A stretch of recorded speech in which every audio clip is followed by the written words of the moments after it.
ಕರ್ನಾಟಕ ರಾಜ್ಯ ಪೊಲೀಸ್ ಮತ್ತು ಮಾನ್ಯ ಗೃಹ ಮಂತ್ರಿ ಅವ್ರದ್ದು ಇನಿಷಿಯೇಟಿವ್ ಇದು. ಸರ್ ಈ ಮನೆಗೆ ಪೊಲೀಸ್ ಅಂತ ಕಾನ್ಸೆಪ್ಟನ್ನು ಈಗ ಜಾರಿಗೆ ತರಿಸಿದ್ದಾರೆ. ಮೊದಲು ಸರು ಜನಸ್ನೇಹಿ ಪೊಲೀಸ್ ಅನ್ನೋದನ್ನು ಮೊದಲು ಸರ್ ಇಂಟ್ರೊಡ್ಯೂಸ್ ಮಾಡಿದರು.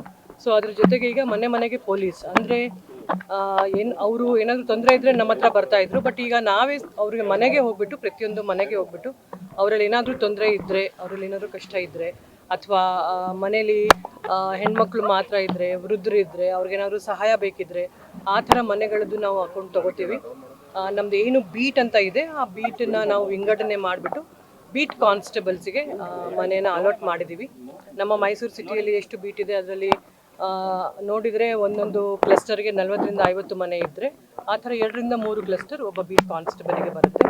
ಸೊ ಅವರು ಆ ಮನೆಗೆ ಹೋಗ್ಬಿಟ್ಟು ಏನೇ ಇರ್ಬೋದು, ಜಾಬ್ ವೆರಿಫಿಕೇಷನ್ ಬಗ್ಗೆ ಇರ್ಬೋದು, ಅಥವಾ FIR ಹಾಕಿದ ಬಗ್ಗೆ ಇರ್ಬೋದು, ಪೆಟಿಷನ್ ಬಗ್ಗೆ ಇರ್ಬೋದು, ಟ್ರಾಫಿಕ್ ರಿಲೇಟೆಡು, ಅಥವಾ ಅನುಮಾನಾಸ್ಪದವಾಗಿ ಯಾರಾದರೂ ಇಲ್ಲಿ ಓಡಾಡ್ತಾ ಇದ್ದರೆ, ಅಥವಾ ಅವ್ರಿಗೇನಾದರೂ ಇನ್ಫಾರ್ಮೇಷನ್ ಕೊಡಬೇಕಾಗಿದ್ರೆ ಈಗೆಲ್ಲ ಆ್ಯಕ್ಟಿವಿಟೀಸ್ ಬಗ್ಗೆ ಅವರು ಕೊಡ್ಬೋದು. ಅದ್ರ ಜೊತೆಗೆ ನಾವು ಮನೆಗೆ ಹೋಗ್ಬಿಟ್ಟು ಅವೇರ್ನೆಸ್ಸನ್ನು ಕ್ರಿಯೇಟ್ ಮಾಡ್ತೀವಿ.